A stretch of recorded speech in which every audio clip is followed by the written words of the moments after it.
apa nasihat terbaik yang harus kita sampaikan kepada pasien, Ustadz? Misalnya saat kita di IGD, ya, kita menghadapi pasien yang banyak, ya, pasien curiga COVID dan kasus-kasus lainnya, ataupun pasien-pasien yang sedang dirawat di rumah sakit dengan kasus yang berbeda. Nasihat apa yang terbaik yang harus kita sampaikan kepada pasien agar kita mendapatkan pahala yang optimal dalam merawat pasien-pasien kita? Barakallahu fiik.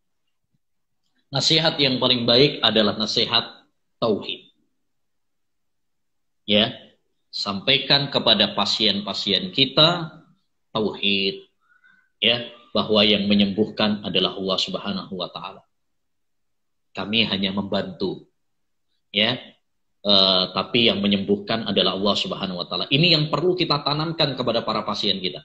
Wa idza maridtu fahuwa yashfin. Apabila saya sakit, dialah Allah Subhanahu wa taala yang menyembuhkan saya. Sehingga apa? Sehingga para pasien itu tidak bergantung kepada kita, tidak bergantung kepada dokter, tapi bergantung kepada Allah Subhanahu wa taala. Betapa banyak para pasien, orang yang sakit tanpa berobat, ya, bisa juga untuk sembuh. Ya, bisa juga sembuh. Betapa banyak orang yang sudah dibawa ke dokter, dibawa ke rumah sakit, dirawat, tapi juga tidak sembuh.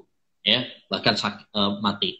Ya, kenapa? Karena yang menentukan ini mati, ini hidup, ini sembuh, ini enggak sembuh adalah Allah Subhanahu wa taala. Maka hal yang paling penting adalah bagaimana kita menanamkan tauhid. Ya, hanya cantik banget nih dokter bertauhid nih. Harus paham betul tentang tauhid nih. Sehingga ini yang betul-betul kita tanamkan kepada masyarakat kita. Ya, kita tanamkan kepada dia untuk bergantung kepada Allah SWT. Ya, kita tanamkan agar berdoa kepada Allah SWT. Ya, memohon kesembuhan kepada Allah Subhanahu wa taala. Ya, kami ini hanya sekedar sebagai sebab, ya, obat-obat juga sebagai sekedar sebab, ya, tapi yang menentukan bisa sembuh atau tidak itu adalah Allah SWT.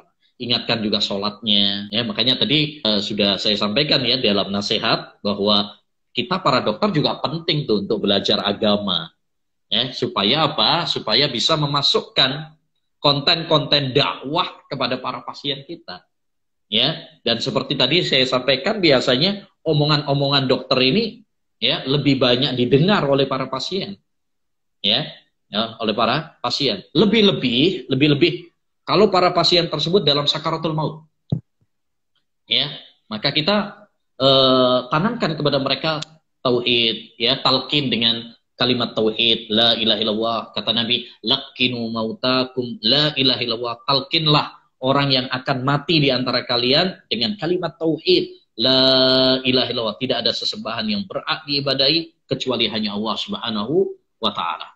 Jadi kalau menurut saya sih yang paling penting ini, ya, nasihat yang paling penting yang perlu kita sampaikan kepada para pasien kita adalah tauhid.